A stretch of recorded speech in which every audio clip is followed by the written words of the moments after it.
नमस्कार. मी अमर स्वामी. आपण एका महिन्याचे राशी भविष्य जाणून घेणार आहे. म्हणजेच काय, 13 ऑगस्ट ते 11 सप्टेंबर म्हणजे श्रावण महिन्यामध्ये 12 राशींना कसा जाणार आहे हे आपण पाहणार आहोत. पहिली रास मेष रास. नोकरीतील काळ संमिश्र स्वरूपाचा राहील. संसारातील दुरावा कमी करण्याचा प्रयत्न करा. व्यापारात नुकसानीची भीती नसली तरी खबरदारी घ्यावी. विद्याभ्यासाकडे दुर्लक्ष होईल. जुनी येणी वसूल होतील. प्राप्ती बरी राहील. प्रवास सुखकारक होतील. हितशत्रू त्रास देतील. अहमपणा टाळा. वृषभ राशी. सध्या राहत असलेल्या घराच्या कटकटी वाढतील.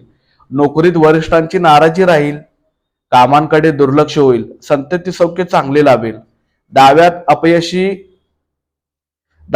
अपयशाची भीती वाढेल. योजलेल्या कार्यात विघ्ने येतील. व्यापारात मिळकत कमी राहील. पैसा कमवण्यासाठी बरीच धावपळ करावी लागेल. मिथुन राशी. घरातील वातावरण सौख्याचे असेल. पाहुण्यांची वर्दळ वाढेल. नोकरीत कष्ट असले तरी सुखाची नोकरी जरी कष्ट असले तरी सुखाचे असेल. शेतीत प्राप्ती बरी राहील. धंद्यात नवीन आर्थिक व्यवहारास चालना मिळेल. नव्या जागेचा योग संभवतो. नव्या नोकरीचे कॉल येतील. नशिबाची साथ लाभेल. शरीराची साथ लाभणार नाही. कर्क राशी. धंद्यात सध्या गुंतवणूक वाढवू नका. मुलांच्या समस्या सोडवण्याचा प्रयत्न करा. उष्णतेचे आजार अथवा नेत्ररोग होतील. नोकरीत अधिकाऱ्यांचे खटके उडतील. मन शांत ठेवा. इष्टमित्रात अपमानाचे प्रसंग येतील. पैशांची चणचण भासेल. स्थावराचे व्यवहार लांबणीवर टाका. धार्मिकाकडे दुर्लक्ष होईल. सिंह राशी. व्यापारात मंदी जाणवेल. नोकरीचे कामात बदल संभवतो. कष्ट वाढतील. उद्योगधंद्यात नुकसान दिसेल. आप्तेष्टांचा त्रास जाणवेल. मनात शंका कुशंका वाढतील. अनावश्यक प्रवास टाळा. भागीदारावर विसंबून राहू नका. प्राप्ती व खर्च यांचा मेळ बसेल. आरोग्याची काळजी घ्या. कन्या राशी. घरात धार्मिक कार्य घडेल. शेतीत खर्च वाढेल. स्थावराचे व्यवहारात मान मिळेल. शरीर स्वास्थ्य लाभेल. नोकरीत अनुकूल घटना घडतील. मुलांबरोबरचे मतभेद दूर करा. विद्यार्थ्यांना परीक्षेत यश मिळेल. नोकरीत दगदग असली तरी मोबदला मिळेल. आर्थिक स्थिती बेताची असेल. अनावश्यक खर्च टाळा. तूळ राशी. देवधर्माकडे दुर्लक्ष होईल. अनावश्यक कारणासाठी पैसा खर्च पडेल. व्यापारात प्राप्ती चांगली राहील. नोकरीत आपली प्रतिमा उंचावेल. शेत जमीन किफायतीची असेल. उद्योगात नवीन क्षेत्र खुले होईल. नव्या अथवा जुन्या फ्लॅटचा योग दिसतो. जाणकारांचा सल्ला घ्या. संततीबद्दल संवेदनशील राहाल.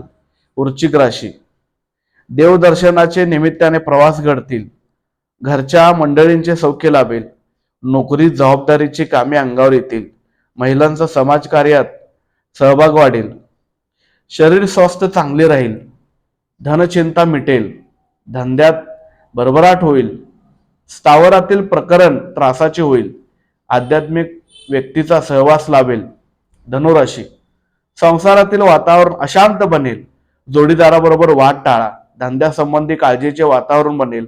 धार्मिक कार्यातील सहभागाने खर्चात वाढ होईल. शेतीत द्रव्य खर्चात वाढ होईल. चैनीकडे प्रवृत्ती असेल.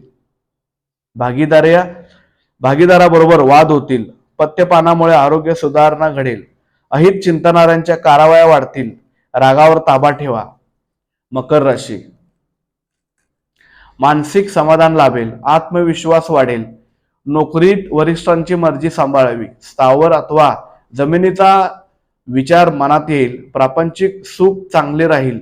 शिक्षण प्रगतीपथ्यावर राहील. अनाठाई द्रव्य खर्च होईल. धार्मिक आचरण वाढेल. तब्येत बिघडेल. घरातील ज्येष्ठ व्यक्तींचा मान राखा. संततीस त्रास होईल. कुंभ राशी. पती पत्नींमधील किरकोळ वाद वाढणार नाहीत याकडे लक्ष द्या. वाहनांच्या वेगावर नियंत्रण ठेवा. भागीदारीत व्यवहार करू नका. स्थावर इस्टेटीचे व्यवहार लांबणीवर टाका. प्राप्ती व खर्च समान राहील. घरातील विवाहयोग्य मुलांच्या विवाहासाठी कष्ट घ्यावे लागतील. आरोग्यात बिघाड होईल. औषधा पाण्यावर खर्च करावा लागेल. मीन राशी. उद्योगधंद्यात यश व कीर्ती लाभेल. व्यापारात द्रव्यप्राप्ती चांगली घडेल. सहल यात्रा या निमित्ताने प्रवास घडतील. नोकरीत वरिष्ठांची मर्जी राहील. सहकारी मदत करतील. जुन्या मित्रमैत्रिणींची भेट घडेल. मनात अकारण शंका वाढेल. भावंडातील वाद सामोपचाराने मिटवा. मौल्यवान वस्तूंची खरेदी कराल. तर तर असे हे 12 राशींचं तुम्ही राशी भविष्य ऐकलेलं आहे. धन्यवाद.